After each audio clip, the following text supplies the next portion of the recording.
My name is Olivia, I am 62 years old, and for the last 2 decades, I have lived 2 different lives. To the world, I was invisible, the woman behind the curtains. To my daughter, I was something worse, her servant.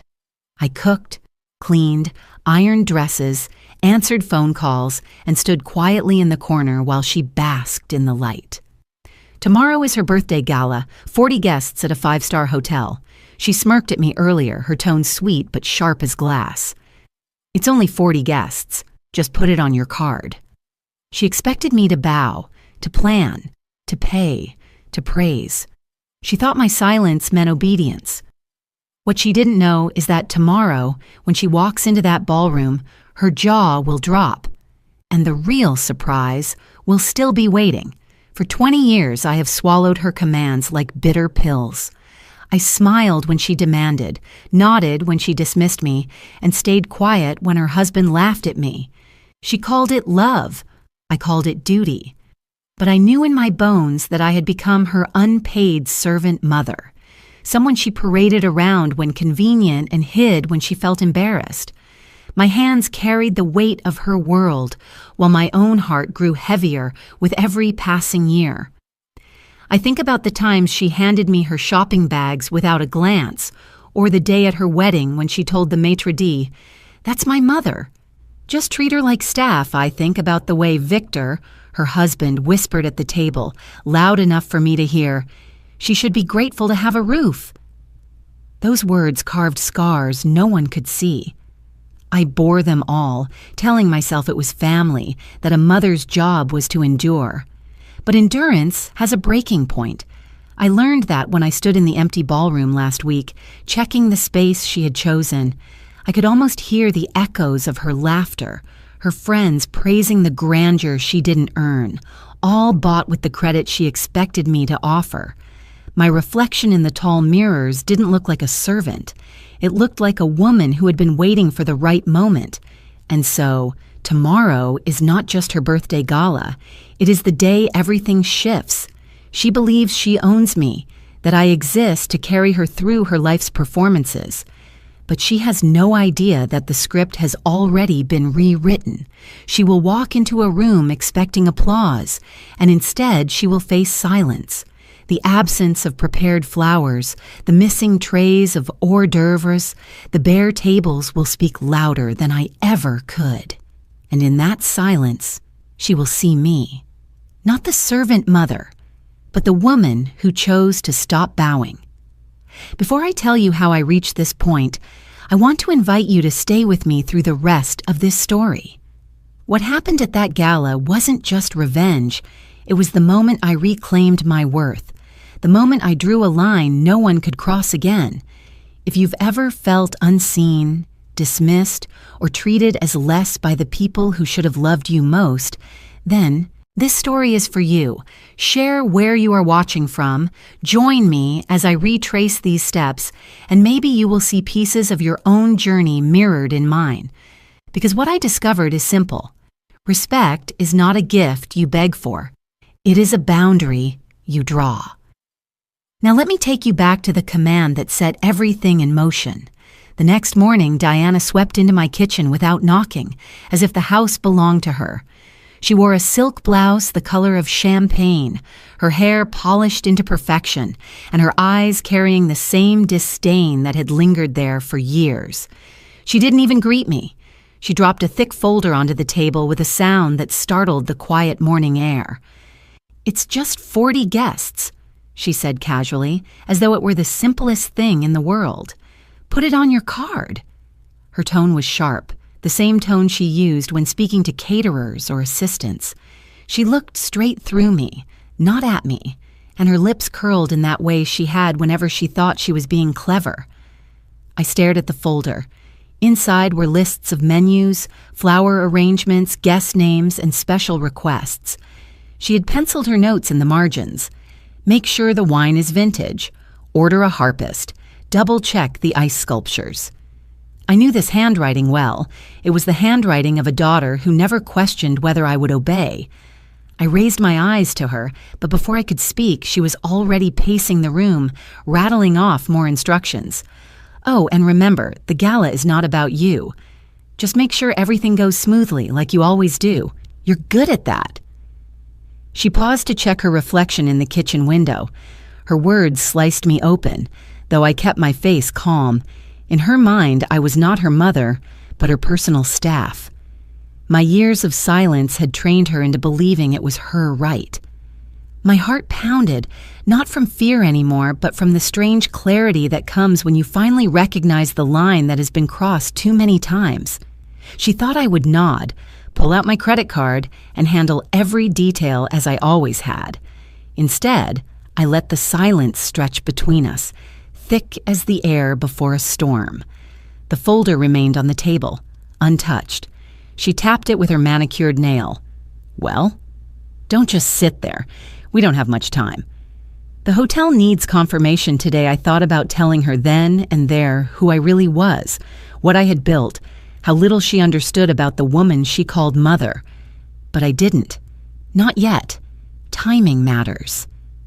What she could not see was that my phone on the counter was glowing with an unread email. Hours earlier, before she arrived, a message had come from Eleanor Wu, the CEO of one of the most exclusive hotel groups in New York. Eleanor's words were simple, but weighty. "Looking forward to finalizing the $5 million consulting deal this week. Your leadership has impressed our board. Let's meet Monday to..." Sign. I had read those lines twice, savoring the respect they carried. Respect my daughter had never once offered me. Respect I had earned without her knowledge. As Diana strutted around my kitchen, barking her orders, I let my eyes drift to the email again, glowing like a small secret flame. To her, I was nothing more than the servant mother. To Eleanor, I was the head of Aurora Consulting, a woman trusted with the growth of an empire. That contrast struck me harder than ever before, and it steadied me. Diana finally leaned across the table, her perfume overwhelming, her eyes demanding. "So, are you going to handle this or not? I can't be embarrassed in front of my friends. You know how important this is for me." Her voice cracked with entitlement, but beneath it, I heard something else. Fear. Fear of being ordinary. Fear of standing without me to hold her up. For a brief second, I saw the little girl she once was, clutching at me when she felt lost. Then the moment passed, replaced by the hardened woman who expected me to pay for her stage. I folded my hands together and smiled, not out of obedience, but because I knew something she didn't. I let her think her words still held power. My smile made her impatient. "Mother," she snapped, "are you even listening?" I nodded slowly, carefully, as though agreeing. But in my heart, I was already somewhere else, already preparing for the moment when her assumptions would crumble. She mistook my silence for surrender, but it was the calm before the reckoning. I walked her to the door without promising a thing. She left in a swirl of perfume and silk, convinced the gala was secure, convinced I would carry the burden yet again. The house grew quiet when the door closed, and I turned back to the table where the folder still lay. My phone buzzed with a new message, a confirmation from Eleanor's assistant.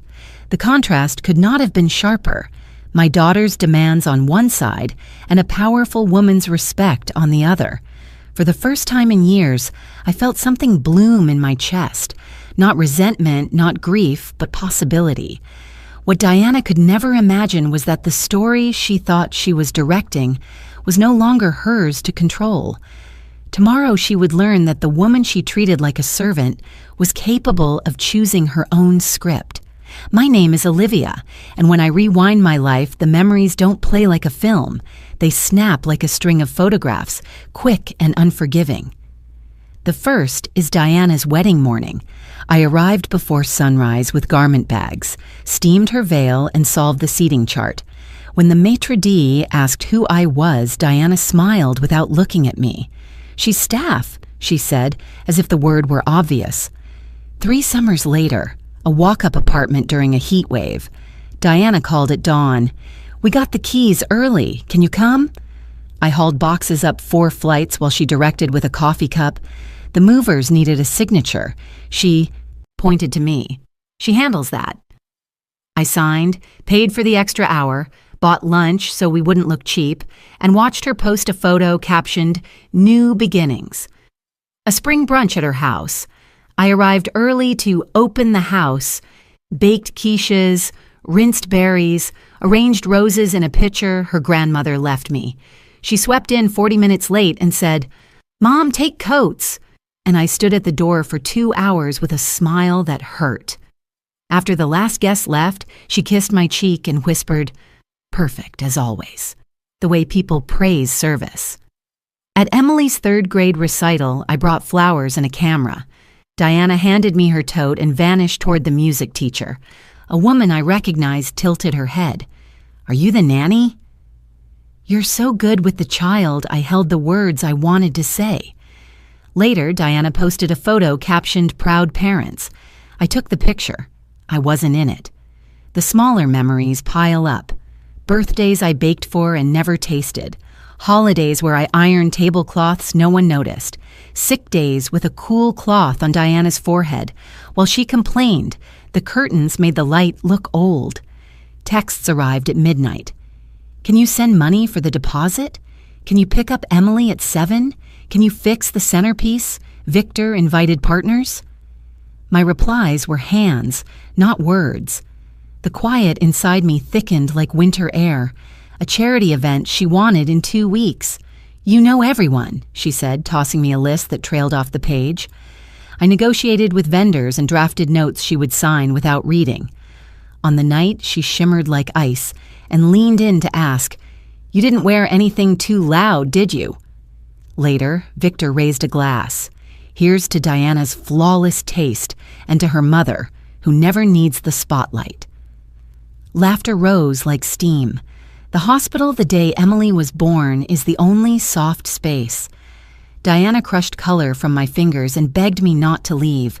When the nurse asked who I was, she said, "She's family." And for a few hours, the word felt unbroken.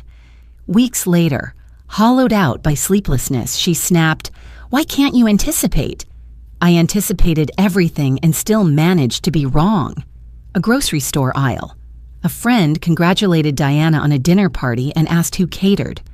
"A place my mother uses," she said, and I felt myself collapse into a nameless address, a number you call when you need more ice. I reached for butter and told myself it didn't matter. The boutique. She tried on a camel coat, beautiful and costly. "It's a bit steep," she murmured, admiring herself. She handed me the receipt to file, which meant pay and forget. I did. She wore it through the season and gave it to a friend. "She needs it more," she said. "You don't go anywhere that fancy." She was right about the rooms I entered, wrong about the woman who walked into them. One afternoon at the library, Emily and I sat on the rug, building a tower of picture books. "Grandma," she asked, "why does Mom get mad at you?" I told her some people confuse help with permission. "What's permission?" she said. "A little door," I answered, "that you keep the key to."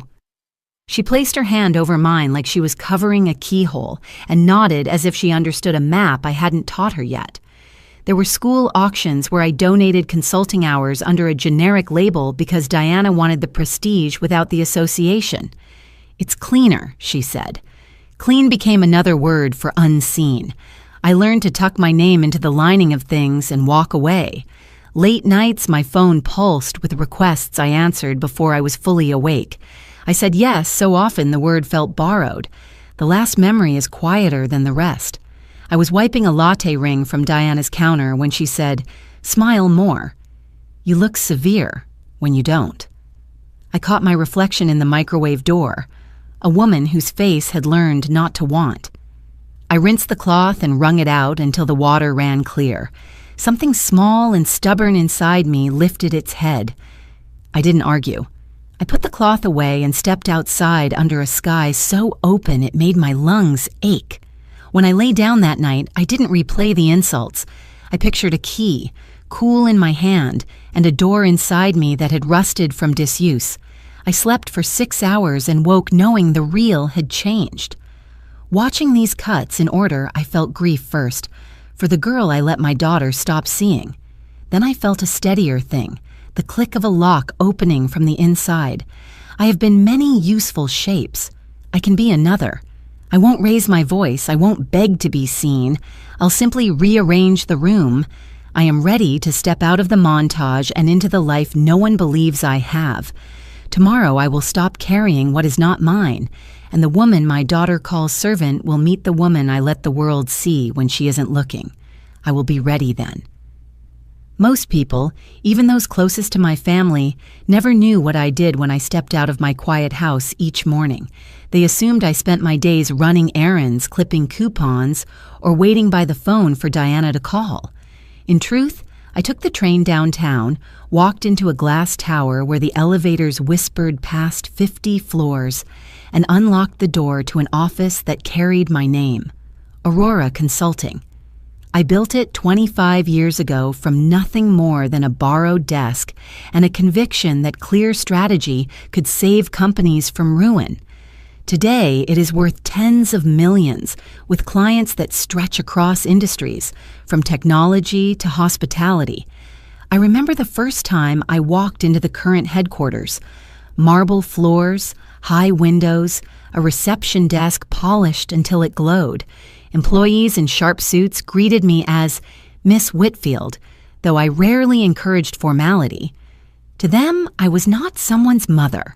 I was the founder who carried them through market crashes, acquisitions, and the sleepless nights that follow large deals. I was the leader who could stare at spreadsheets until numbers began to confess their secrets. And unlike at home, every nod in that building carried respect.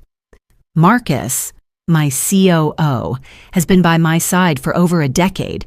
He is sharp-eyed, measured, and fiercely loyal. When he walks into my office with his notepad and his calm presence, I feel the ground steady beneath me. That morning, the one after Diana had handed me her Gala folder, he entered with a quiet grin. "Eleanor Wu confirmed," he said, placing a folder in front of me. $5 million. They're ready to sign. I opened the file and saw the numbers, the projections, the promise of another success that would keep Aurora's name gleaming in the business pages. I thought about the irony of it all. While my daughter treated me as though I were nothing, one of the most powerful women in the hospitality industry trusted me to shape the future of her empire. Eleanor is not a woman easily impressed. She built her hotels on precision, discipline, and a refusal to settle for mediocrity. In our meetings, she spoke with clarity and listened without interruption. I admired her, not just for her empire, but for her fairness. She never asked if I had time between family obligations.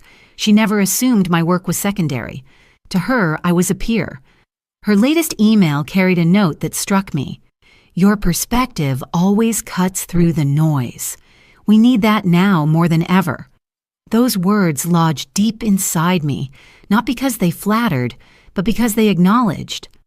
I sat at my desk, surrounded by framed certificates and photographs of teams celebrating victories, and I let my mind drift back to Diana's command, "Put it on your card." The same mouth that dismissed me as staff had no idea that I managed accounts larger than her entire annual income. She had never asked what I did each day, never cared where I went once I left the house. Perhaps she thought I was running errands for her even when I was closing international contracts. She lived in a world where I was useful only in relation to her. That blindness had become her weakness, and I no longer felt the need to correct it. The city stretched outside my window, endless gray spires, each carrying a story of ambition and survival. I watched people hurry across crosswalks, clutching briefcases and phones, and I felt myself among them. Not as a mother trailing behind, but as a woman who had carved a place in this restless skyline. It was a different kind of family here, one I had chosen and built with deliberate care. My employees respected me, not because they had to, but because they had watched me fight through storms and never surrender. That afternoon, Marcus briefed me on upcoming negotiations, and I signed a stack of documents that would guide Aurora into its next quarter. My pen didn't falter, my voice didn't waver, and my resolve only deepened. When the final signature dried, I leaned back in my chair and thought about tomorrow. Diana's gala, the ballroom, the 40 guests, the smirk she wore when she demanded I pay. She thought she held the reins. What she never realized is that I had been holding them all along, choosing carefully when to pull. By the time I left the office, the sky over Manhattan had shifted to gold. I walked out with my briefcase, passed by a group of interns whispering in admiration, and stepped into the evening with the certainty that no one could take this from me. At home, I might be the silent mother who endured slights. But here, I was the architect of an empire. That duality had been my secret armor, and tomorrow it would become the key to my liberation. 2 evenings before the gala, Diana appeared at my doorstep without warning. Her heels clicked against the hardwood, her perfume arriving before her words. Victor followed a few steps behind, scrolling on his phone as though even standing in my home were a chore. Diana carried another folder, heavier than the first, and she dropped it on my dining table with a thud that made the chandelier above tremble. "This is the guest list," she announced. 40 confirmed, plus a few who might bring guests. "Don't embarrass me, Mother. Everything needs to be perfect." Victor glanced up long enough to smirk. "She means flawless," he said, his voice dripping with that familiar sarcasm. "You wouldn't want people thinking Diana doesn't know how to host." "They already assume enough, don't they?" He returned to his phone as though his words carried no weight, but I felt their sting. For years, I had let those little daggers pierce me in silence. This time, I let them float past, refusing to grant them the satisfaction of landing. Diana pulled out a handwritten list of vendors: florists, musicians, caterers, lighting specialists. "Call them. Book them. Make sure they know it's me hosting, not you, and don't you dare cut corners." Her eyes narrowed as if daring me to resist. "If you can't manage it, then don't bother showing up. You're either on my side or you're not my mother." The words hung between us like smoke. I felt Victor watching, waiting for my reaction. He leaned back in his chair, his arm draped lazily over the backrest, confident I would cave as always. Diana's gaze was sharp, challenging, and I realized she truly believed she could threaten me into obedience. My fingers brushed against the edge of a folder sitting near me on the table. The Aurora contract with Eleanor Wu's signature waiting. The weight of that folder steadied me, reminding me of who I truly was. I looked at Diana, her chin tilted high, her certainty unshaken. For a moment, I saw her as a child again, stomping her foot when I refused to buy her another toy. But this was no toy. This was power, respect, and dignity. She wanted me cornered, wanted me to feel as though her approval was the only thing that mattered. What she never understood is that I had stopped needing her approval a long time ago. I folded my hands in my lap and let a small smile form, not the smile of surrender, but of quiet resolve. Diana misread it instantly. She believed it meant compliance, that she had won. Her shoulders relaxed, her mouth curved upward with triumph. "Good," she said briskly, gathering her papers. "I'll expect updates tomorrow." Victor chuckled under his breath. "See? She always comes around." He put his phone away at last and stood, brushing imaginary dust from his jacket sleeve. "You'd be lost without us, wouldn't you?" The arrogance in his tone might have angered me once. Now it only confirmed what I already knew. Their world was built on the assumption that I would always bend. They left with the same carelessness they had entered. Diana's heels clicking down the front steps, Victor's laughter fading into the night. I closed the door softly behind them and stood in the quiet, the house holding its breath. On the table sat 2 folders, one filled with demands, the other with possibilities. My daughter thought she had cornered me with her ultimatum, but in truth, she had freed me. Her threat severed the last tether I had to her approval. I picked up the Aurora folder, opened it, and traced my finger along the neat columns of figures. Each line represented trust, respect, recognition, the things my daughter refused to give me. My smile deepened, not for her but for myself, for the life I had chosen and the woman I had built away from her shadow. I knew then that the gala would not unfold the way she imagined.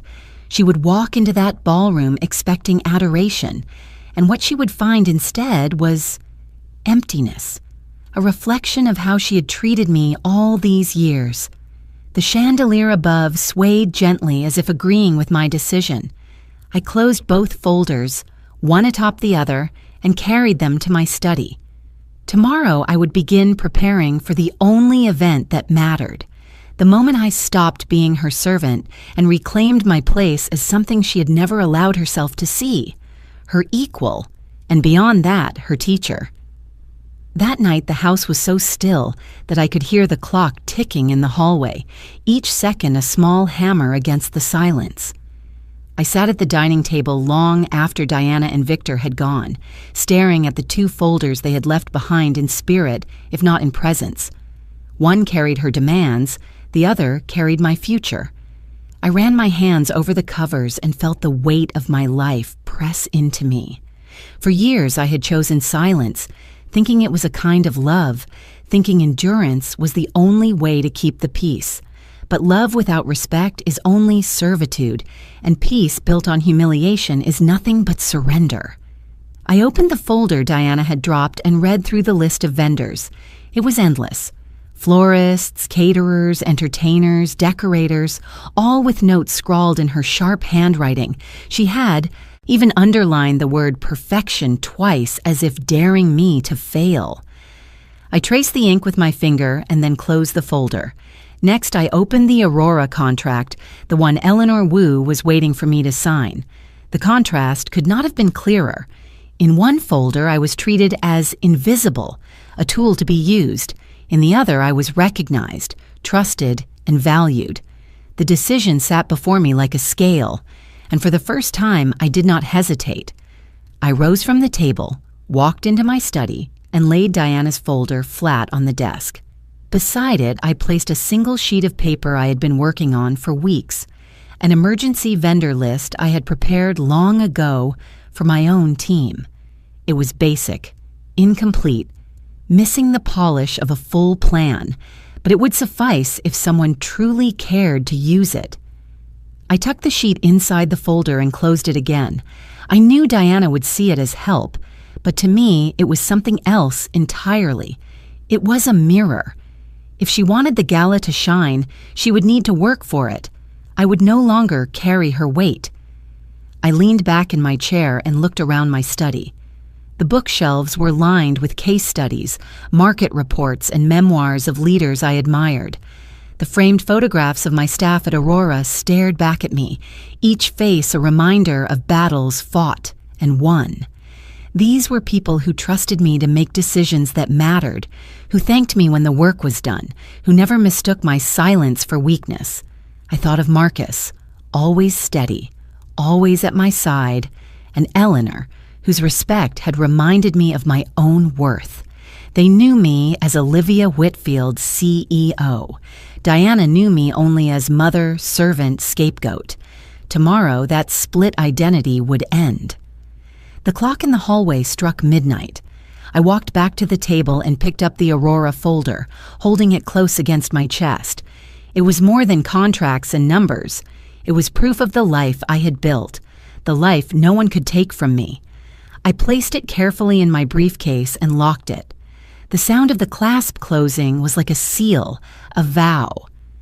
I returned to the kitchen, turned off the lights, and paused at the window. Outside, the street was quiet, the lamplight spilling across the pavement.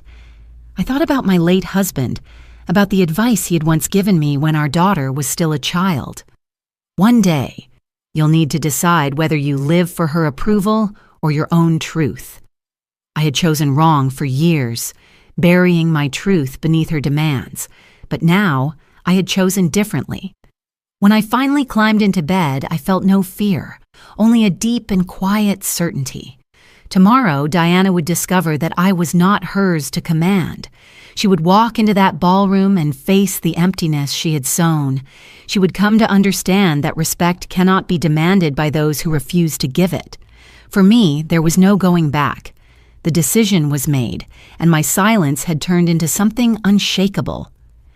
I closed my eyes and let the darkness hold me, knowing that morning would bring the first day of my freedom. The hotel's revolving doors released a cool breath as I stepped inside with nothing in my hands but my phone and a steadiness I had earned. The corridor to the grand ballroom smelled of citrus and polished wood. A cart of glassware chimed, a bellhop called out a room number, and the air held that bright, expectant hush hotels wear before a celebration. I reached the entrance and stopped. Tables stretched in neat rows, draped in plain linen, as bare as winter fields. No place settings, no flowers, no catering staff, no soft music floating from a speaker. The room looked like a stage built for applause that decided not to show. My phone vibrated in my bag. Diana. Then again. I let it quiet. A floor manager in a navy blazer appeared with a clipboard and the patience of someone trained to deliver bad news without bruising it. "Ma'am, are you with the host?" he asked. "We haven't received confirmations for banquet service or rentals." I nodded once. He glanced at the empty tables, tightened his jaw with professional restraint, and disappeared toward the kitchen. 5 minutes later, Victor strode in with his jacket open and his confidence already sliding. Diana followed in blush silk, shining as if applause should rise at her arrival. She stopped so fast her dress sighed around her. "What is this?" The manager returned and explained with measured care that no deposits had posted, no service orders had been finalized, and tentative staff had been reassigned to confirmed events. The words hung in the light like dust. Diana blinked hard. There must be a mistake. The manager offered a small, apologetic tilt of the head that meant this was not a mistake. This was a ledger. She rounded on Victor. "You said Mother had it." He shrugged, small and mean. "You said she always does." "Call her," Diana dialed, pacing tight circles that traced her panic.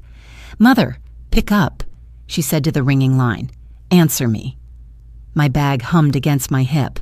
I kept my hands at my sides and watched sunlight climb across the carpet, a gold bar inching toward the center of the room.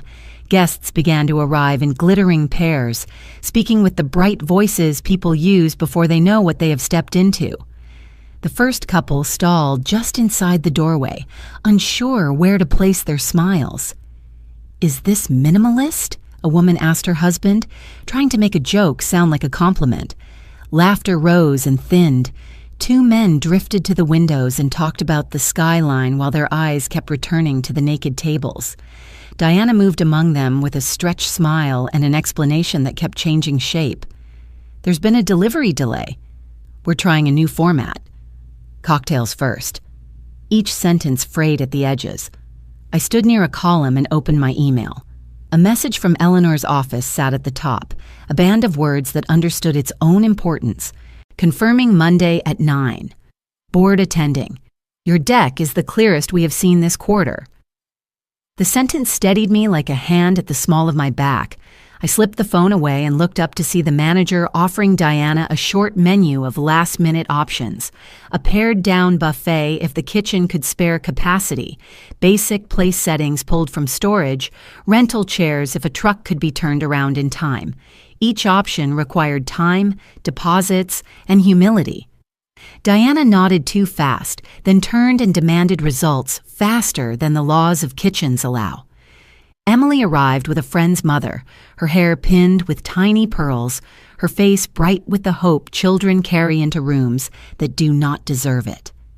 She took 3 quick steps toward Diana, then slowed as the emptiness explained itself. "Mom?" she asked. Diana smoothed her daughter's hair with shaking fingers. "It's fine, sweetheart." "We're making it cozy." Emily looked around, confused but brave, and then she found me. We held each other's eyes for a heartbeat. I gave her the smallest nod, a promise that nothing was wrong with her for noticing the truth. She squared her shoulders the way girls do when they are learning where to place their tenderness. The manager returned with facts no one could charm away. The florist was across town installing an arch that had been confirmed and paid for by someone who respected labor. The lighting crew was committed to another ballroom because no contract bound them here. The caterer needed hours, not minutes, to prepare anything worthy of the hotel's name. Guests checked watches and asked where to place gifts and coats that had no assigned chairs. A man near the door joked about pizza. The laughter that followed was too bright and gone too quickly. Victor stepped aside and made calls on speaker, bargaining in a voice meant to impress strangers who could not be bothered. One vendor quoted a rush fee so high he swore and hung up. He tried a credit card and then another, each decline pruning his bravado. The manager's expression stayed professionally gentle, though I saw the patience of someone who had rescued too many evenings from people who thought magic arrived without labor.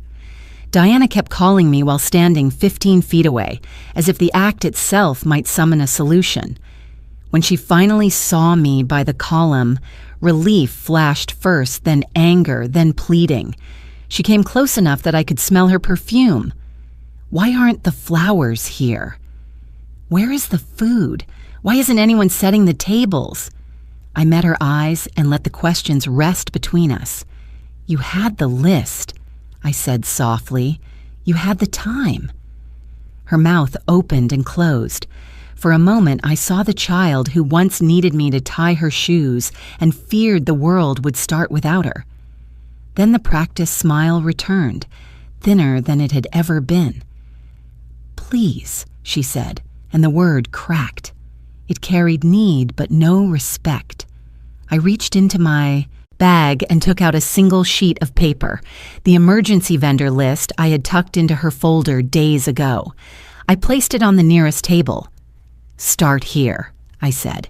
If you move quickly, you can build something small and honest. She stared at the names as if they were written in a language she had refused to learn. Victor joined us, overheated and impatient. Fix it, he said to me, as if I were a lever he could pull.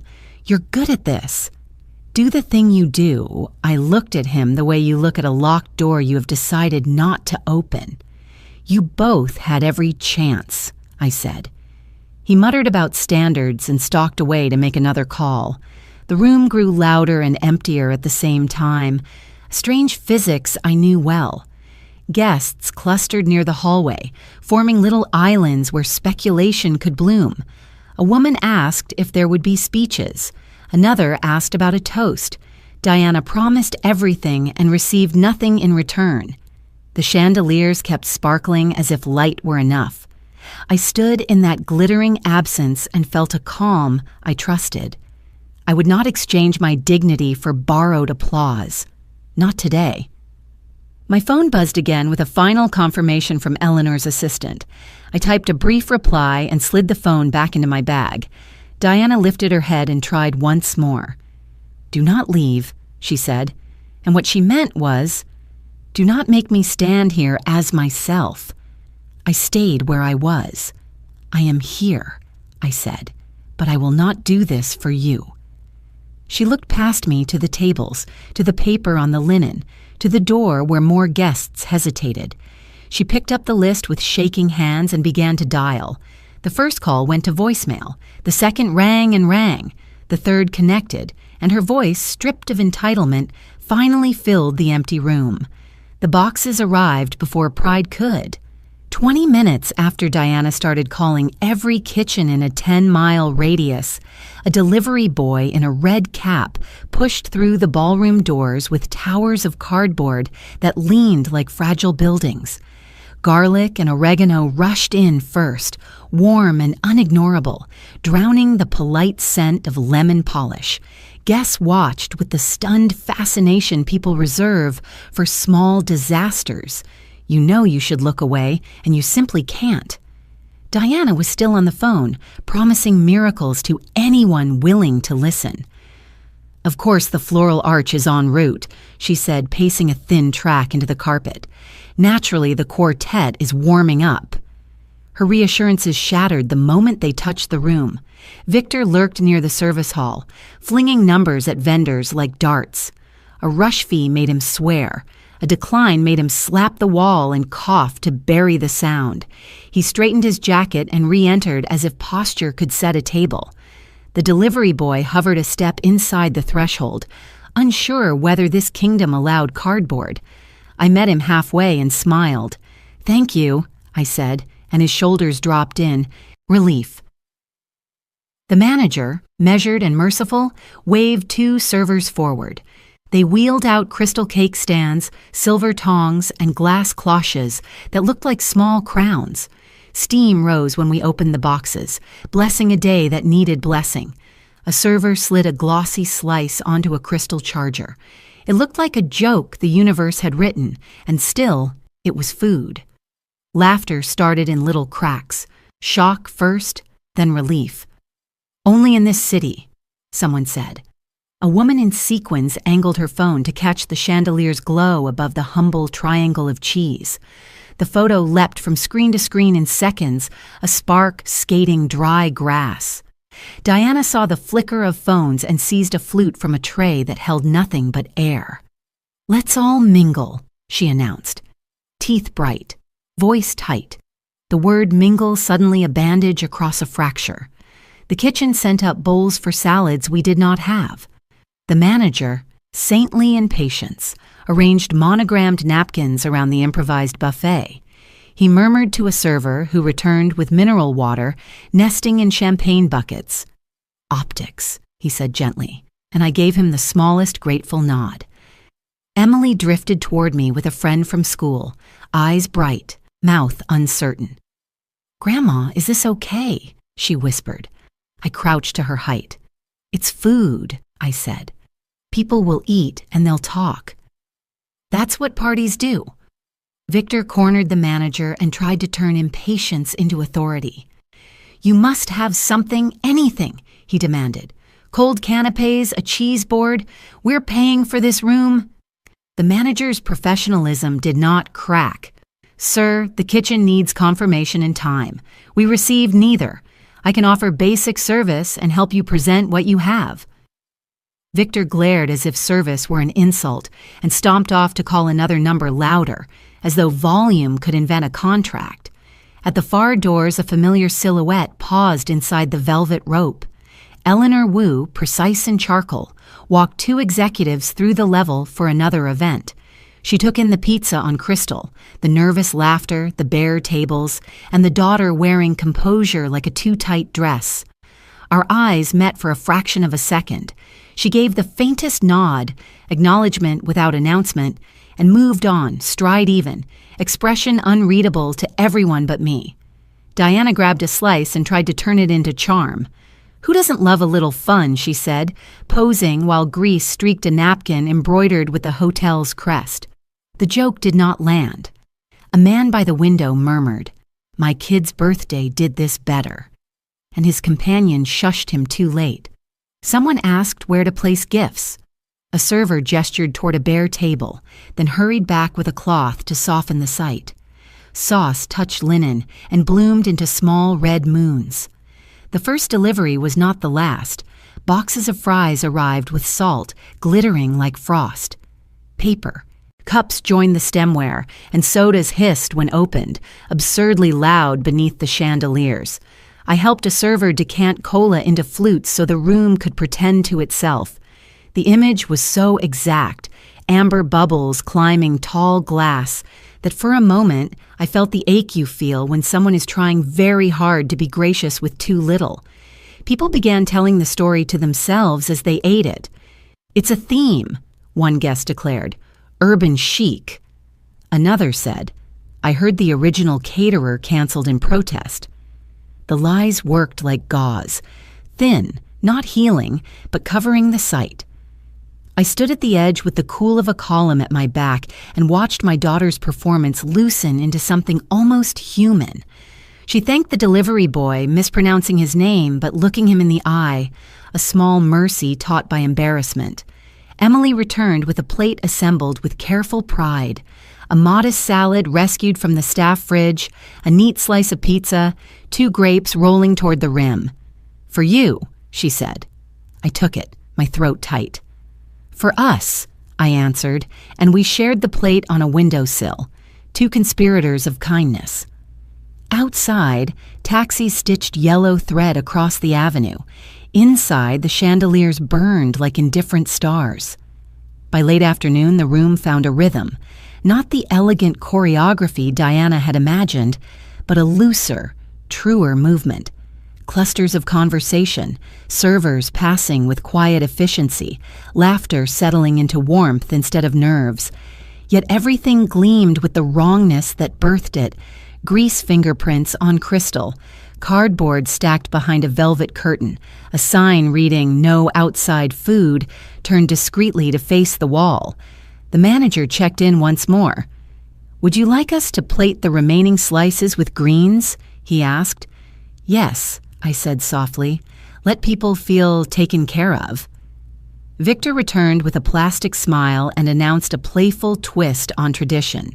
People clapped because clapping is a language that keeps embarrassment from speaking.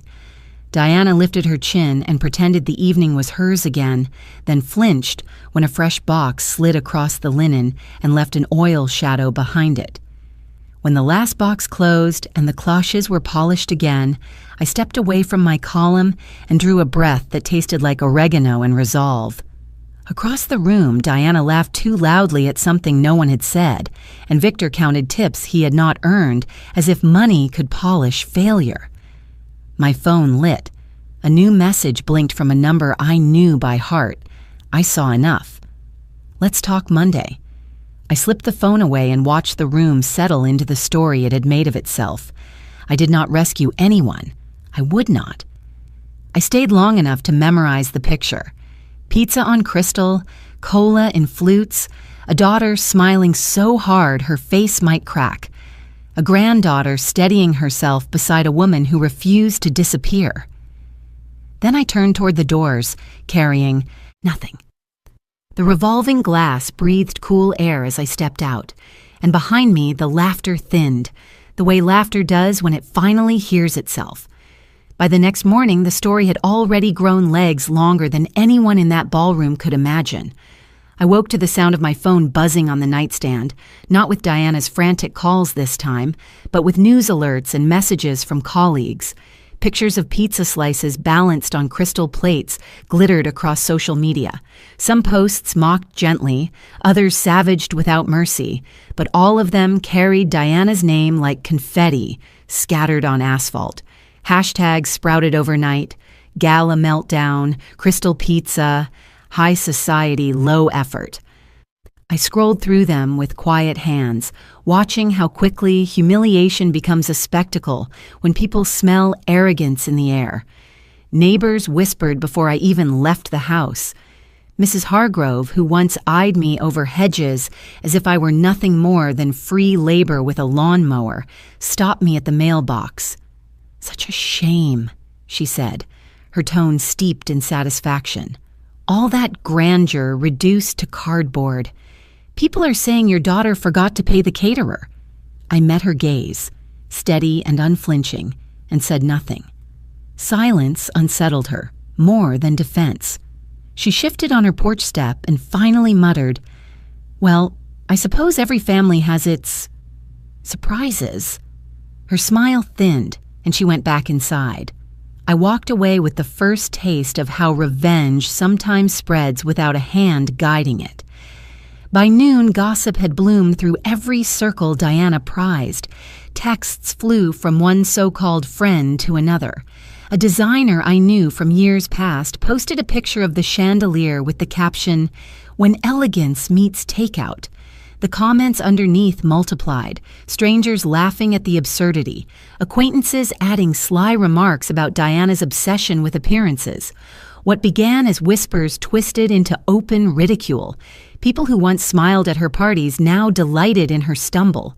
Meanwhile, my inbox filled with a different tone. Colleagues sent messages of admiration cloaked as curiosity. "Heard about last night," one executive wrote. "If you're free, let's discuss collaboration." We need leadership that understands resilience. Eleanor's message arrived not long after, short and unmistakably clear. "I saw everything. You have my respect. Monday, let's finalize." I read her words again and again, each time feeling a steadier kind of vindication. Not because my daughter was crumbling, but because someone who mattered recognized me without disguise. Victor, I heard, tried to spin the disaster. He told his contacts that the hotel staff had sabotaged them, that a delivery strike had ruined their plans. But the photos told another story, one that no excuse could repaint. Guests themselves had become the reporters, and their words spread faster than any statement Victor could craft. Diana tried to post a smiling picture with Emily the morning after, captioned "Blessed beyond measure." The comments were ruthless. "Where's the catering? Did you save us a slice? Blessed with Domino's?" She deleted it within an hour, but screenshots live longer than shame. In the grocery store, I passed two women whispering in the produce aisle. They didn't notice me at first. "Can you believe she thought no one would notice?" one said. "Pizza at the Hilton, imagine." When they finally saw me, they flushed and stammered, but I simply placed apples in my basket and moved on. For years, I had been invisible. Now my daughter's scandal had made me suddenly visible, though no one yet understood who I truly was. That evening, Emily called me from her room. Her voice was small but clear. "Grandma, kids at school are talking." "They said Mom's party was on the internet," I told her gently. "People talk when they see something unusual. It doesn't mean you should carry their words." She hesitated. "Were you embarrassed?" I thought about it, about the sting of seeing Diana's name dragged across screens, about the relief of no longer being the only one carrying the truth. "No, sweetheart," I said. I was not embarrassed. Sometimes the truth shows itself in ways we don't plan. What matters is what we do. After as night fell, the city itself seemed to hum with the story. A taxi driver mentioned it on the radio. A news anchor laughed through a segment. Even the doorman at my office building raised his brows when I walked in, murmuring, "Heard about that Gala?" I only nodded and kept walking. I didn't need to add my voice. The world was already speaking for me, louder than I ever could. By the time I went to bed, Diana's name was no longer just hers. It was a headline, a meme, a cautionary tale of vanity undone. The gossip had slipped through every crack in her carefully built facade, and there was no pulling it back. I closed my eyes, knowing the world had shifted, and for once, I hadn't lifted a finger to push it. By the second day, Diana realized the gossip would not fade on its own. Headlines had lingered too long, neighbors whispered too loudly, and even Victor's colleagues had begun forwarding the photos like they were tabloid treasures. I heard from a friend of a friend that Diana had hired a public relations firm overnight, convinced they could scrub the stains with enough polish. She posted a carefully worded statement online. "We regret the catering mishap at our private celebration. Due to my mother's confusion with contracts, arrangements were not secured. We thank our guests for their good humor." She thought the sentence elegant, but I knew it for what it was, an attempt to bury herself in my shadow again. The statement landed like a stone in water, rippling outward until it reached every corner of the city. Journalists pounced with delight. Some ran side-by-side comparisons, her post against photographs of delivery boys, carrying greasy boxes past chandeliers.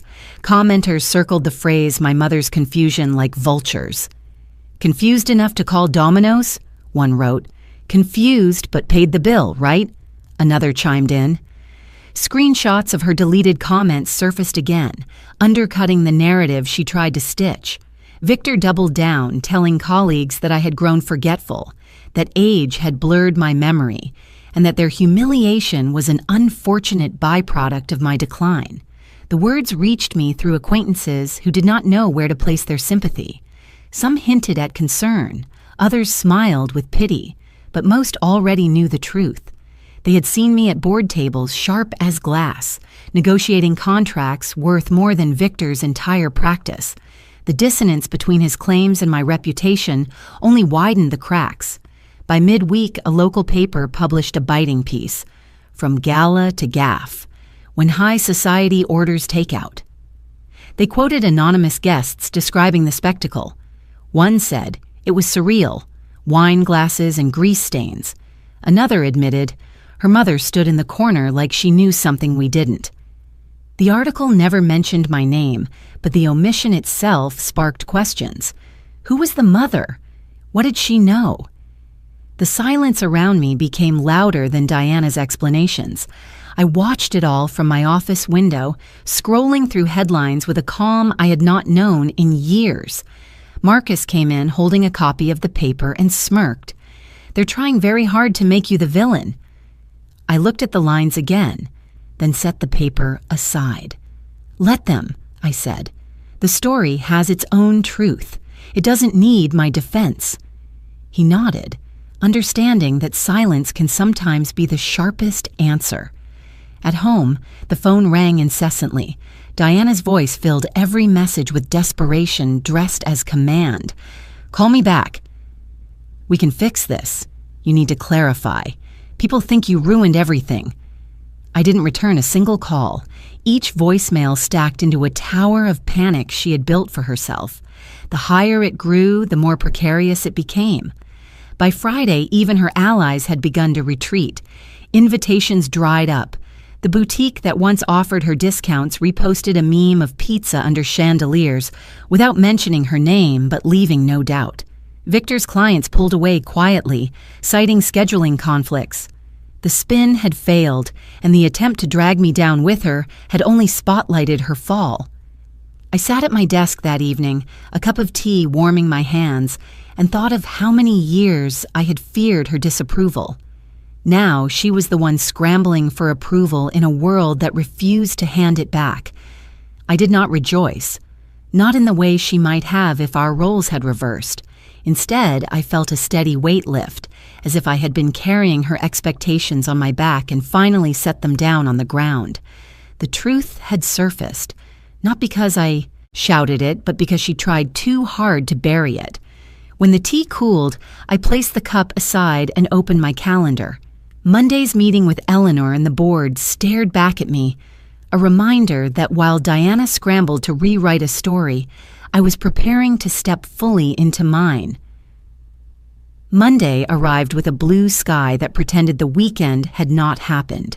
I rode the elevator to the 28th floor of Eleanor Wu's headquarters with my briefcase at my feet and a steady breath in my chest. Marcus stood beside me reading notes on his tablet. "Board at 9, then private debrief," he said. "You slept?" I nodded. "Enough," I said, and meant it. I had slept inside my choice and woken lighter. Eleanor's assistant greeted us in a lobby that smelled faintly of jasmine tea. Glass walls framed the city like a living chart. We passed photographs of ribbon cuttings and entered a small lounge. When Eleanor stepped in, she wore charcoal and a single strand of pearls. Her handshake was warm, her eyes alert. "Before we talk projections," she said, pouring tea, "I have to tell you about the most bizarre party I saw this weekend." She set cups on coasters. A birthday gala that tried to be an opera and turned into improvisation. Pizza on crystal, cola in flutes, staff performing miracles while the hostess smiled like a mask. She laughed softly. It would have been charming if it had known itself. I felt a tremor in my hands and folded them in my lap. "New York always offers a spectacle," I said. "Sometimes it stages one for us." Marcus glanced at me because he knows the currents beneath my voice. I offered nothing more. Silence can be the cleanest answer in rooms that value restraint. Eleanor set her cup down. The hostess kept insisting everything was planned. Her husband performed entitlement like a sport. Guests were gracious, but you could feel the room thinking. She tilted her head. "The manager deserves a raise." I wanted to applaud him. Marcus chuckled. "We should hire him," he said. Eleanor smiled and turned the story by a degree. Her name was Diana, she added. Pretty, well-dressed, brittle around the edges the way people get when their lives are built on borrowed scaffolding. She looked at me, curious but not prying. Do you know that type? I do, I said. The city glittered beyond the glass, full of people walking toward meetings that would change them. She lifted a folder. I asked at the desk out of professional curiosity, she said. It was not one of our hotels, but service fascinates me wherever it happens. They said the hostess had assumed someone else would handle the work. That is always the most expensive assumption. Her gaze rested on my face. Funny thing, though. The last name matched yours before you changed it professionally. Whitfield common enough, but still interesting. For a breath, I watched a gull ride the wind between towers. The city loves coincidences, I answered. Sometimes they are not coincidences at all. Eleanor waited without pressing. The quiet stretched like the pause before a conductor lifts her hand. I let it breathe. Then I offered the simplest truth available. She is my daughter. Marcus did not move. Eleanor's eyes did not widen. Respect makes reactions small. She nodded once and poured more tea. I thought as much, she said. The resemblance flickered in a photograph I was shown. I did not want to assume, and I certainly did not want to embarrass you. She handed me a linen napkin. Families are complicated. Excellence should not have to apologize for them. The room shifted lightly, not with pity, but with alignment. Outside, a crane swung a pane of glass toward a new facade. Inside, Eleanor flipped to the next page. Your deck is stronger than the last draft, she said, business returning like the tide. The phase strategy for international growth respects both our brand and our cash flow. The board will respond to that. She glanced up. Will today be comfortable for you? I am at work, I said. Work is where I am most myself. That was true before the gala and truer after. Marcus slid printouts across the table, and we reviewed timing, benchmarks, and the language for the opening statement. We tuned a sentence until it fit like a tailored sleeve. We trimmed a chart until it carried its own weight. Conversation settled into the rhythm I love, intelligence moving between people the way a well-set table passes plates without clatter. When we finished, Eleanor closed the folder and studied me. You stood at that party, she said. You could have saved it. You did not, I met her gaze. Sometimes rescue is the least kind thing, I said. Sometimes the empty room is the only mirror that tells the truth. She considered that, and then smiled in a way that reached the muscles around her eyes. We will work well together, she said. Her assistant knocked and announced the board's arrival. We stood. In the hallway, footsteps converged like streams toward a river. Eleanor walked beside me, close enough for only me to hear. Whatever your daughter says in the papers, she cannot name what she does not know, she said. You are safe here. Your reputation is intact. We paused at the double doors. I thought of Emily, of the small plate we shared on the windowsill, and of the city that had turned Diana's evening into a cautionary tale. I thought of the decades I spent being useful, and of the precise day I chose to be true. The doors opened. The river of footsteps became a sea of faces. Eleanor gestured me forward. After you, she said. I walked into the boardroom and felt the hush that follows expectation. A long table waited with water poured and pens aligned, a quiet promise that work done well becomes its own shelter. I took my seat at the head, reserved for a consultant who was not anyone's servant, and for the first time in years, I did not feel the need to explain a single thing. The boardroom filled the way a tide comes in, quietly, with purpose. Directors took their seats, jackets unbuttoned, pens aligned beside leather folders. I felt the stillness I always feel before important work, that clean hum inside the chest that says you have what you need. Eleanor opened the meeting with a brief nod. Thank you for being on time. We have a single agenda item this morning, the growth strategy presented by Aurora Consulting. She turned to me. Olivia, the room is yours. I stood and began where truth begins, with clarity and numbers that can stand in daylight. The first slide mapped the current portfolio across regions. The second overlaid occupancy, seasonality, and labor volatility. The third proposed a phased rollout that kept capital disciplined without starving innovation. I spoke of markets that pretend to be mature and are only asleep, of micro-renovations that change guest behavior without closing floors, of technology that humanizes service rather than replacing it. Questions came fast and clean. What does year 2 cash flow look like under a soft recession?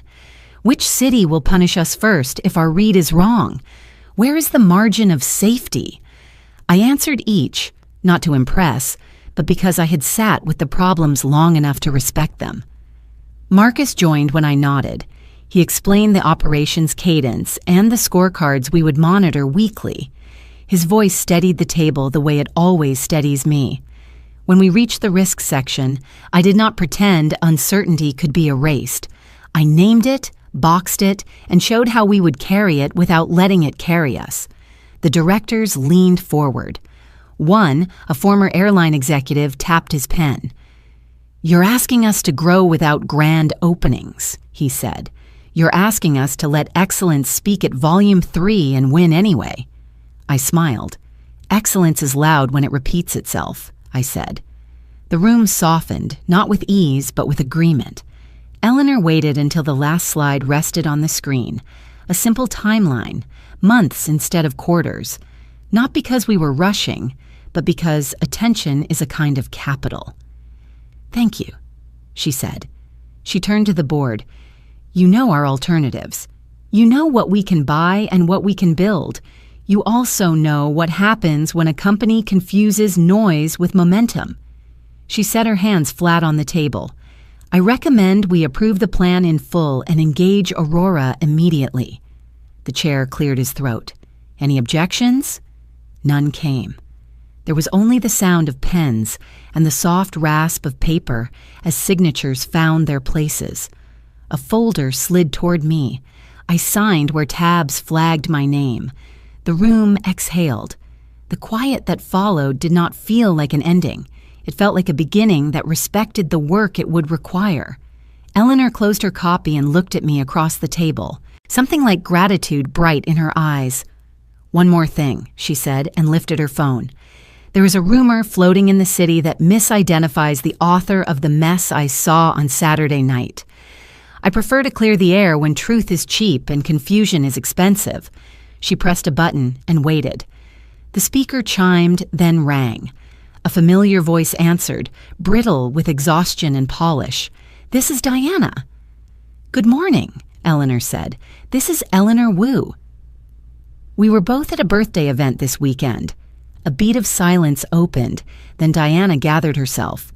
"Miss Wu, what a surprise. I'm so grateful you came. We had, unfortunately, a catering issue due to my mother's confusion. I hope the improvisation didn't offend your taste." Eleanor's tone did not change. "I dislike inaccuracies more than I dislike improvisation. Your mother is in the room with my board. She is not confused. She just co-authored a strategy we have approved unanimously. We are signing today." The line went quiet, and I could hear the sound of Diana trying to find her footing on a floor that had moved. I didn't realize," she said at last. "You're saying my mother—" "I'm saying Olivia Whitfield leads Aurora Consulting," Eleanor replied, "and when it comes to our growth, she is the person I answer to. Today, she is my boss." The word landed in the room without theatrics, simple and exact.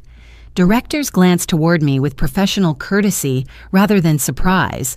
Marcus kept his eyes on the table, the hint of a smile tucked where only I could see it. On the other end, Diana managed a laugh that sounded like glass. "Well, that's unexpected." Eleanor spared her nothing soft. What is unexpected is a public story that blames a woman's age to hide a failure of basic responsibility. I don't accept that in my hotels or in my partnerships. She looked at me, and her voice warmed.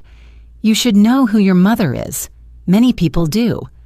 I stepped closer to the speaker. I did not offer comfort or explain history. Diana, I said, steady as a handrail, I'm in a meeting.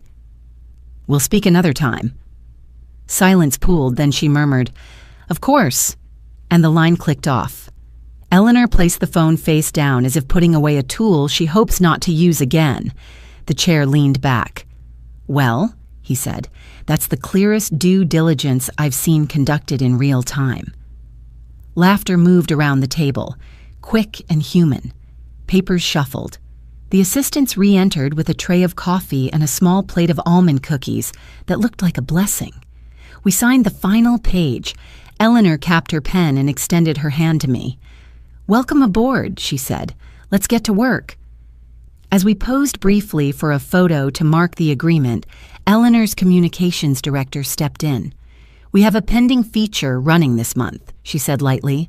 A publication reached out for comment on your appointment as lead advisor.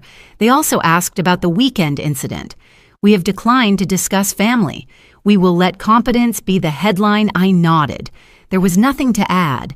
Competence travels farther than gossip when you let it walk. The board drifted toward other meetings. Marcus collected copies, neat as always.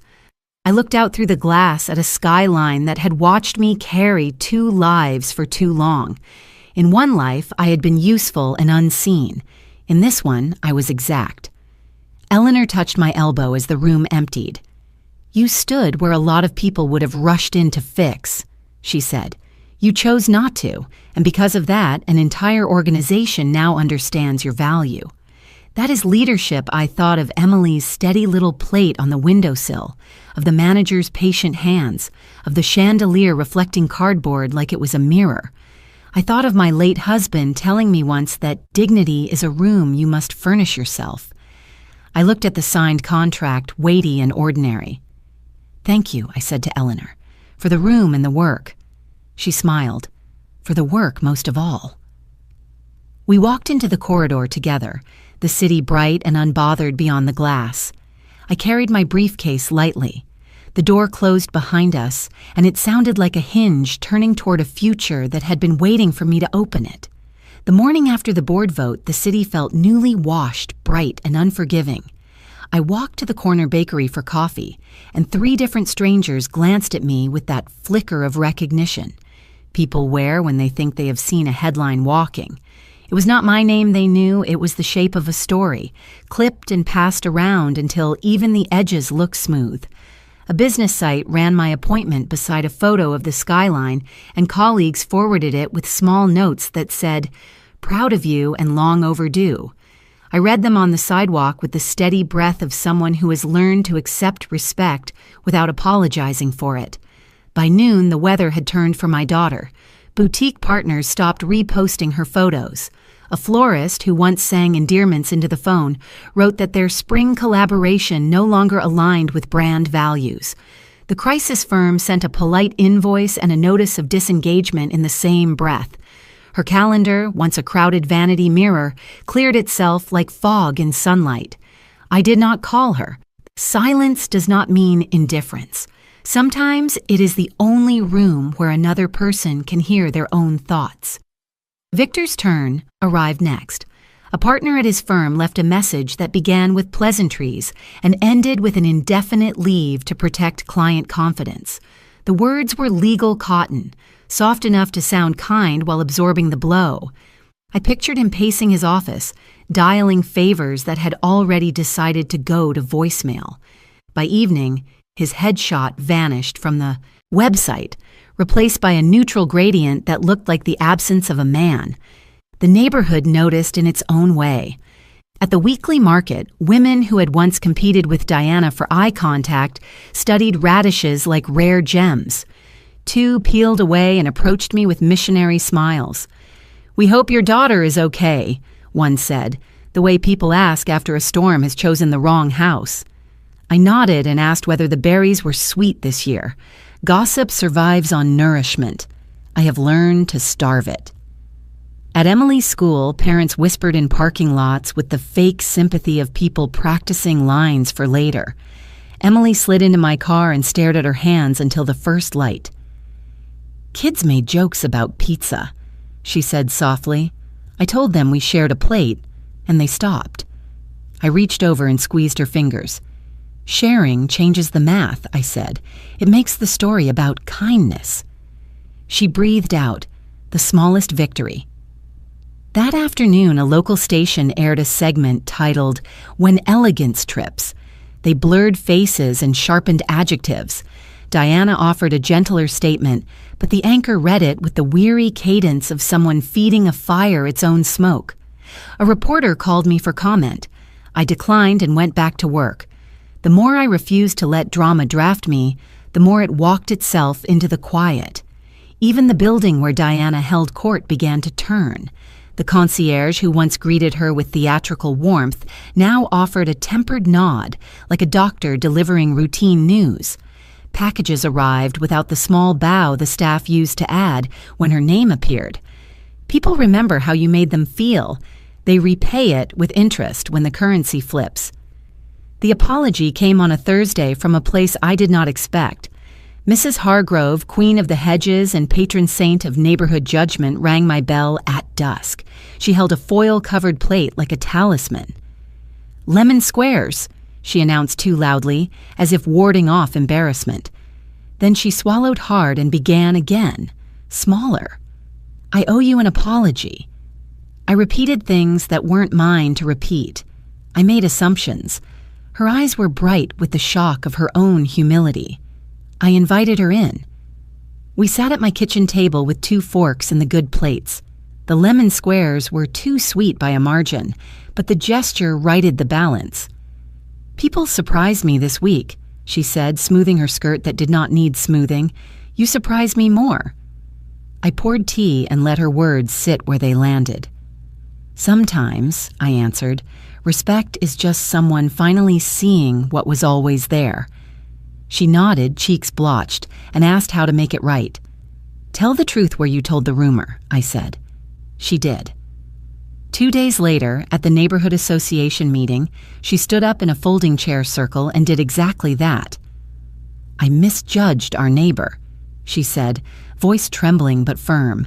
"I mistook quiet for weakness and spread stories that were not mine. I am sorry." Heads turned toward me like weather vanes. I did not stand. I simply inclined my head. Forgiveness, when it is ready, does not need applause. That evening, a magazine posted a feature about our partnership. The photograph captured me in profile, speaking to a room where everyone else leaned forward. The caption mentioned decades of strategy and an uncommon ability to make numbers sound like hope. Comments collected beneath it, simple and clean. "Congratulations. About time."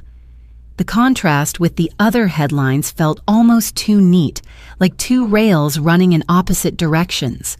One belonged to work, the other belonged to noise. I will not pretend that watching the tide turn brought me no satisfaction. It did.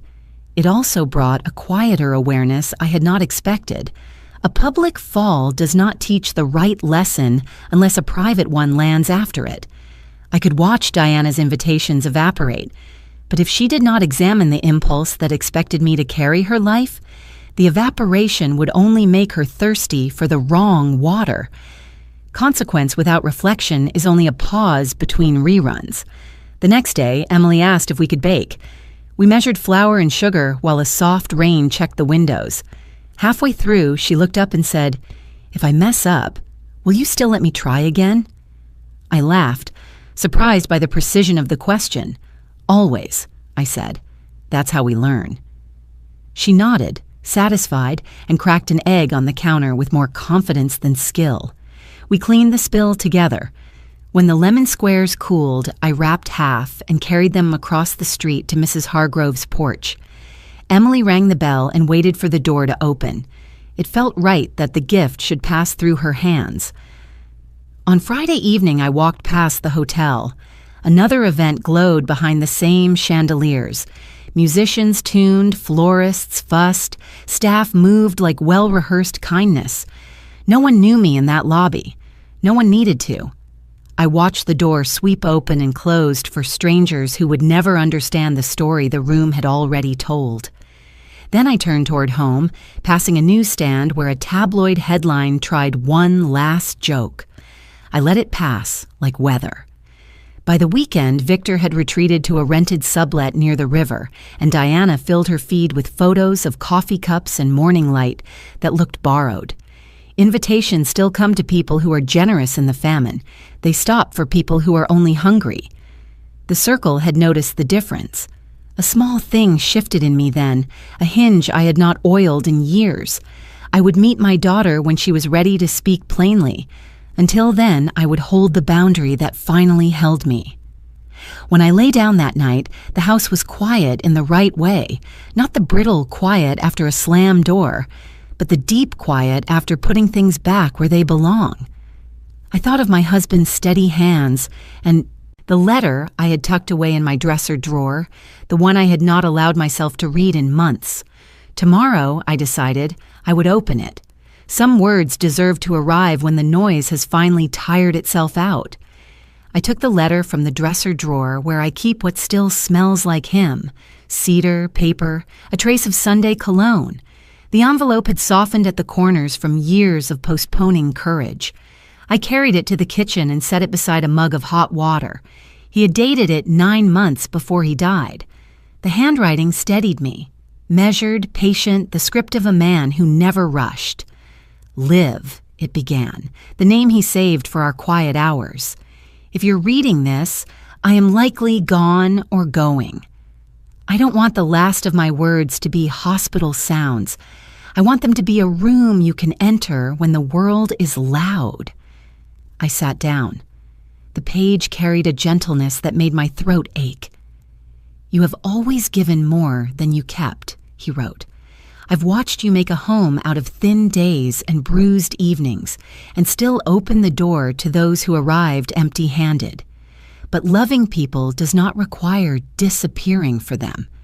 Please remember that he wrote about small things, the way I hummed while folding towels, the precision I brought to any plan, the steadiness I keep when everything else shakes. You see around corners, he wrote. You tell the truth without throwing it like a stone. I loved you for that before I knew how useful it would be. Then he wrote about Diana carefully, as if stepping through glass. Our girl is bright and hungry, he said. She learned early that attention feels like air. If I have a fault, it is that I laughed when she demanded center stage. A father can mistake applause for wisdom. If she grows to confuse love with labor, you cannot fix it by working harder. Step back. Let life teach what we could not. I pressed my hand to my mouth. The kettle clicked as it cooled. He had named what I knew and would not say. He offered permission I did not realize I needed. You're not responsible for the stories other people tell about you, he continued. You are responsible for your boundaries, your kindness, and your rest. When you keep those, truth finds its own chair at the table. The next page turned practical. He listed account numbers and a contact at the bank, a friend he trusted to steady me if I needed guidance. If you ever feel cornered, he wrote, remember that money is a tool, not a leash. Use it to open doors for yourself, not to prop up someone else's stage. He reminded me where the cabin deed is stored and urged me to visit in autumn when the maples go red. A person remembers herself among trees, he wrote. Go when the city confuses you. A photograph slipped from the fold. We were on the ferry, younger, wind-tangled, laughing at something I can no longer name. On the back, he had scribbled, look how the water holds us even when we lean. I traced the ink with a finger that shook. The closing paragraphs undid me. If Diana asks you to fund her shine at the cost of your dignity, he wrote, tell her no and make yourself tea. If she calls you cruel, do not argue. Kindness and compliance are not the same. One honors love, the other buries it. Leave room for her to grow and refuse to be the soil she steps on. Tears arrived quietly, the way evening slips into a room where a lamp has not yet been switched on. I let them fall. He had loved me in the precise way I needed, not with demands, not with rescues, but with vision. He had seen the road I stood on and drawn a small map at the edge of it.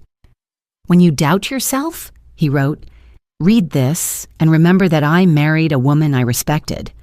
I would do it again tomorrow, and if tomorrow is not ours, let the memory of that promise guard your sleep. I folded the letter along its soft creases and held it to my chest. The rain thinned to a mist. I poured the hot water and felt my breath settle. In the living room, the clock sounded less like a hammer and more like a heartbeat. I understood that forgiveness for myself had been waiting behind an envelope. I wrote a reply I would never send. I told him the house was quiet in the right way. I told him our granddaughter was brave, that she had learned to steady her plate in a room with no table set. I told him I had stood at a party and chosen not to save it, and that the choice had saved me instead.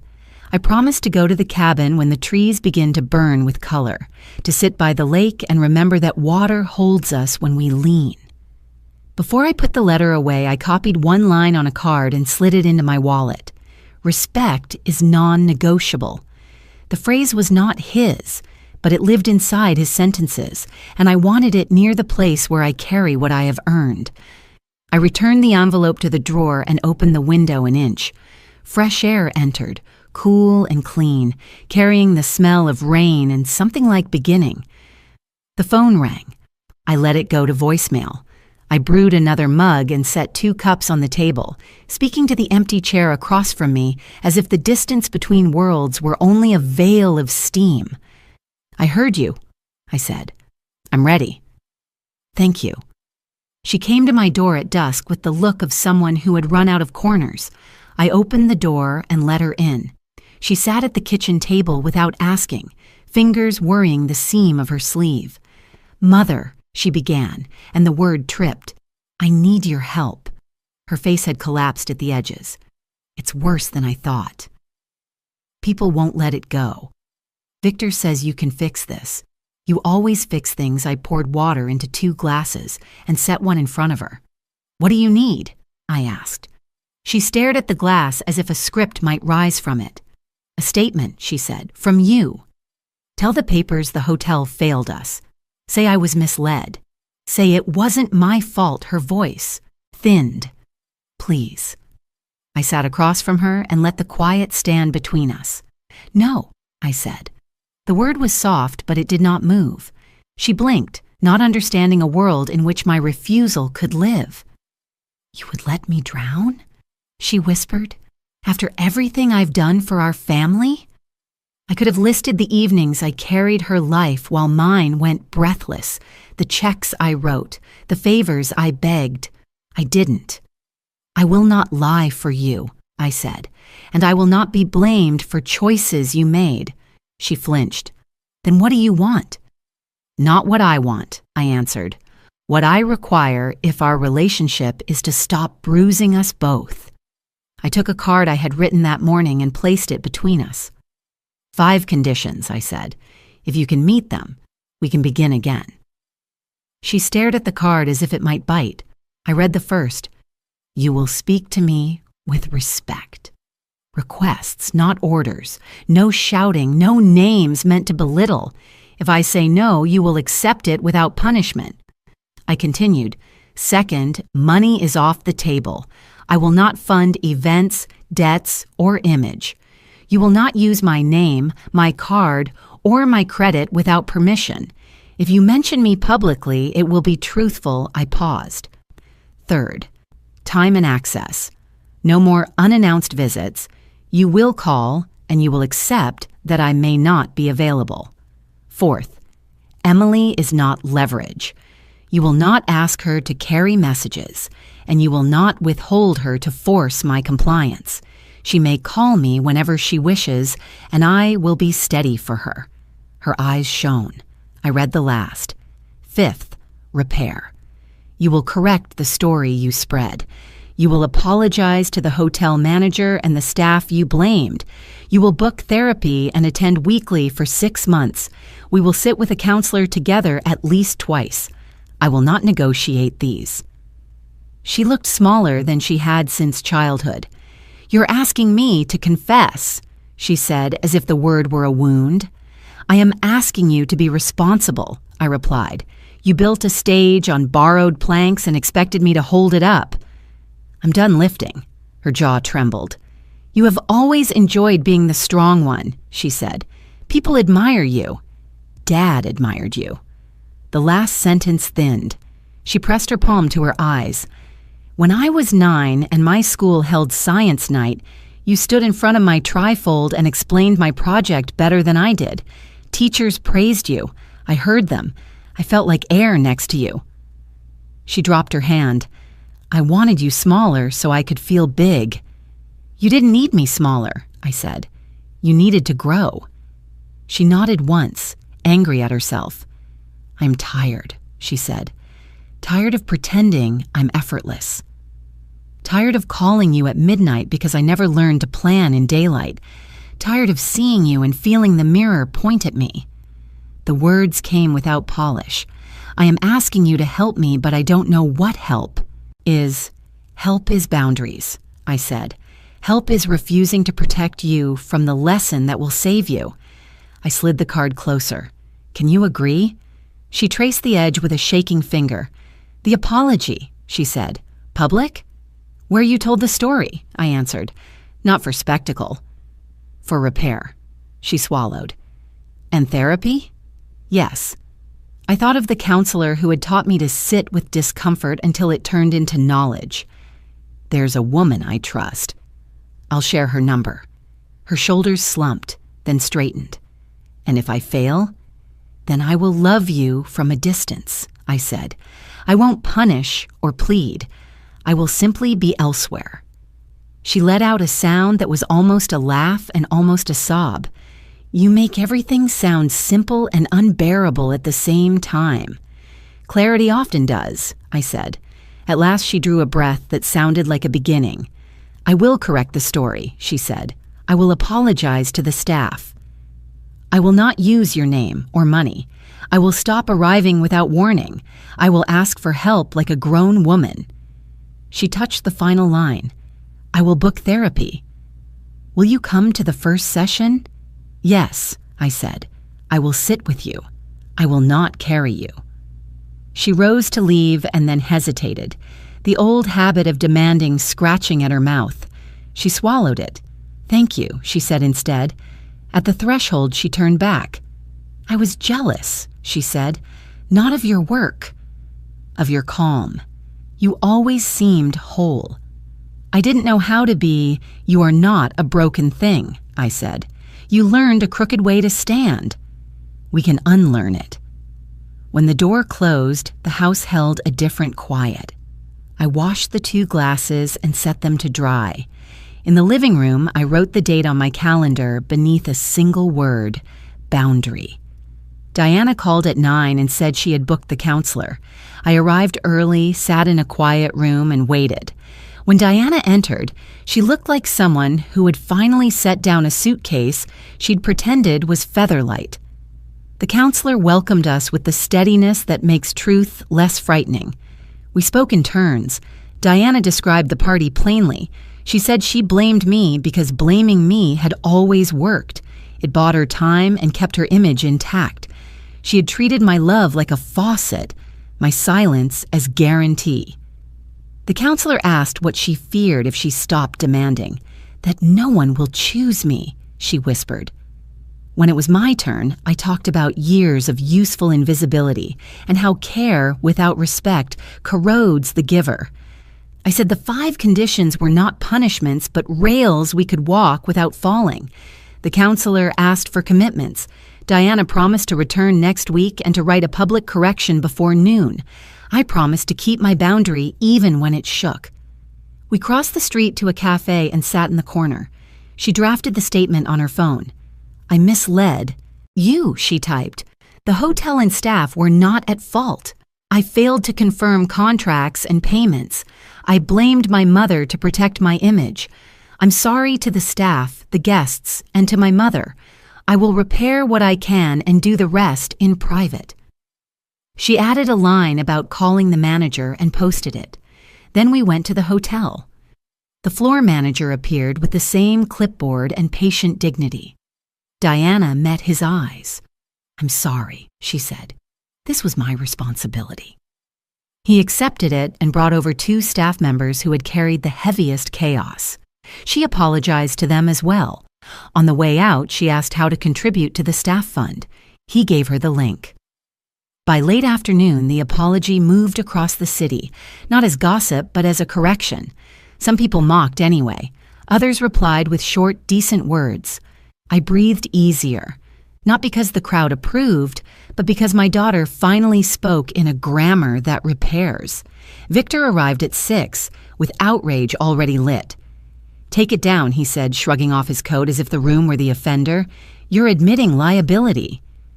You should say, the hotel botched it. Diana stood in the hallway and did not move for his weather. I'm telling the truth, she said. It costs less in the end. He turned on me. This is your theater. Therapy, apologies, the act. I shook my head. This is adulthood. Her hands trembled and then steadied. I used people, she said. I won't do it again. His phone buzzed. He glanced down, went pale, and turned away to answer. He hissed into the receiver, then stood very still. When he hung up, he tried for casual and missed. A clerical question, he said. Minor. My phone pinged seconds later. A colleague in compliance forwarded a notice. An inquiry into Victor's firm for duplicate reimbursements and personal dinners expensed as client development. There were whispers about a charitable fund used like a slush pool. The message asked whether I had comment. I put the phone face down and watched my daughter's face learn a new kind of stillness. Is it true? She asked. Victor went to anger because it was closer than remorse. Everyone pads, he said. That's how business breathes. Diana shook her head. Not the business I want. He pointed at me again. This is her. Her friends. Her network. I didn't lift a finger, I said. He sneered. Enjoy your high ground. Victor, Diana said, voice low and exact. We're done. He stared at her like she'd chosen a foreign language. You don't mean that. She picked up the card with my 5 conditions and slid it into her pocket like a note to herself. I do, she said. I choose a life I don't have to hide from Emily. He scoffed, muttered a threat about lawyers, and left with more noise than doors require. We stood listening to the building settle. Diana pressed her palms to her eyes and laughed once, surprised by the sound. I thought change would feel like fireworks, she said. It feels like a muscle unclenching. I poured water. Bodies tell the truth when we let them. She texted the counselor to confirm next week's session and forwarded the receipt from her contribution to the staff fund. Then she asked if I could pick up Emily from rehearsal on Thursday. Ask her yourself, I wrote, adding Emily to the thread. Hi, Mom, Emily typed. Can we get dumplings after? Yes, Diana answered. We'll celebrate honest food. The phrasing made me smile. It was exactly right. That night, I washed the dishes and set the calendar on the counter. In a square I had left blank for months, I wrote 2 words, beginning again. Then I placed the pen down and felt the house loosen. Outside, the streetlight sewed a small circle of gold on the sidewalk. Inside, the clock sounded less like a hammer and more like a heartbeat. There would be consequences for Victor, visible and loud. But in our kitchen, the air felt breathable. My daughter was doing the work that cannot be borrowed, and I was keeping the promise I made to myself.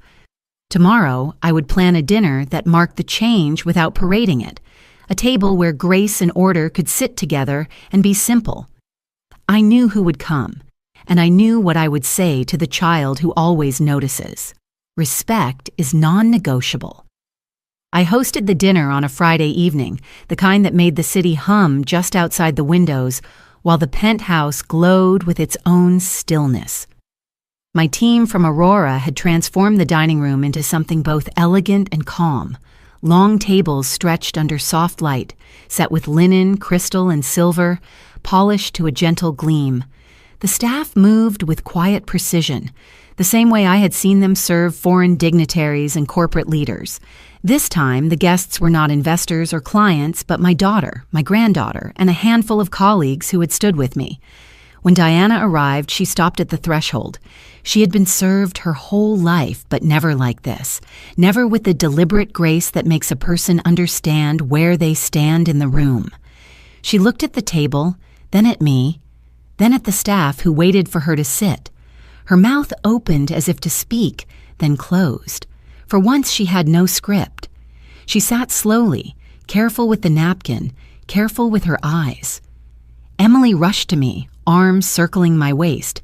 "Grandma, it's beautiful," she whispered. "It feels like a holiday." I kissed the top of her head. "It is," I said, "the holiday of beginning again." She slid into her seat, her small back straight, taking it all in. Marcus opened the evening with a toast, professional but warm. "To dignity that does not fade," he said, raising his glass. The team echoed softly. Diana lifted hers a beat later, hands unsteady, but she drank. Courses followed one by one, each plate arriving with silent choreography. I watched Diana realize what service feels like when it is born of respect instead of demand. She shifted in her chair, and I could see her swallow the understanding like something both sharp and nourishing. Midway through the meal, I reached into a small velvet box and brought out the ring that had passed through generations of women in our family. It caught the light in a quiet flame. I turned to Emily. "This is for you," I said. "It is not payment, not decoration. It is a promise. Respect is non-negotiable. Carry it and you will always know who you are." Her eyes widened and her fingers trembled as I slid it onto her hand.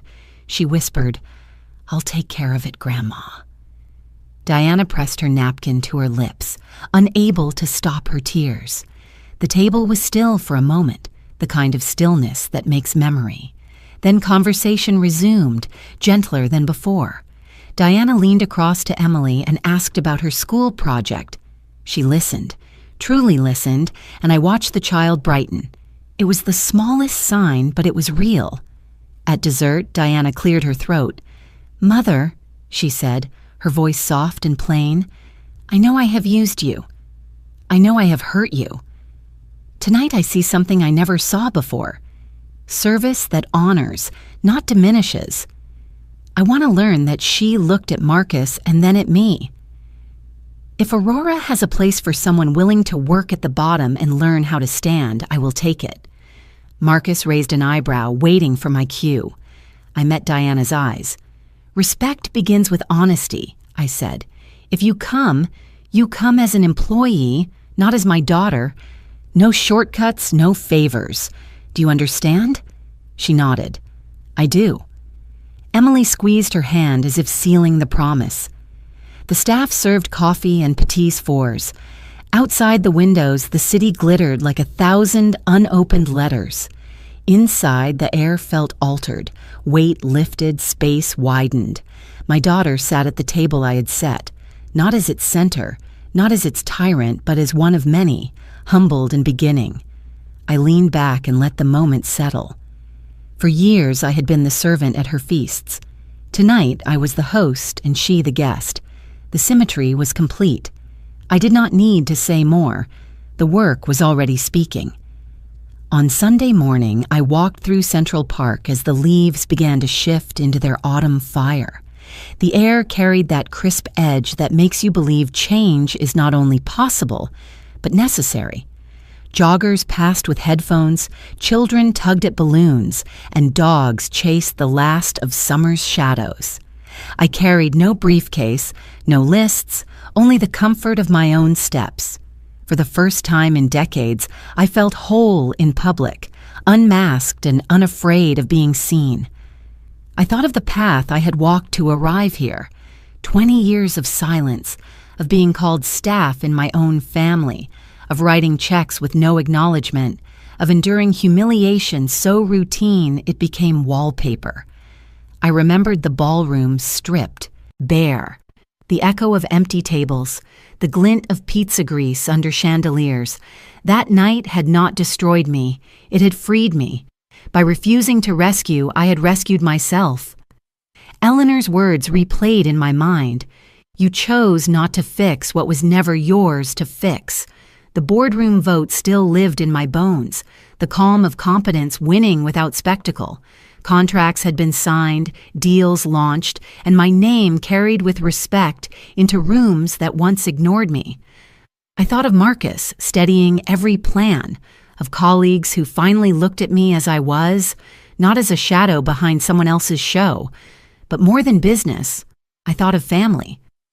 Diana sitting at the table, tasting humility for the first time, not as punishment, but as nourishment. Emily's eyes shining when I placed the ring on her hand, her promise to care for it as if it were a flame. My husband's letter resting in my drawer, its wisdom already lived rather than only read.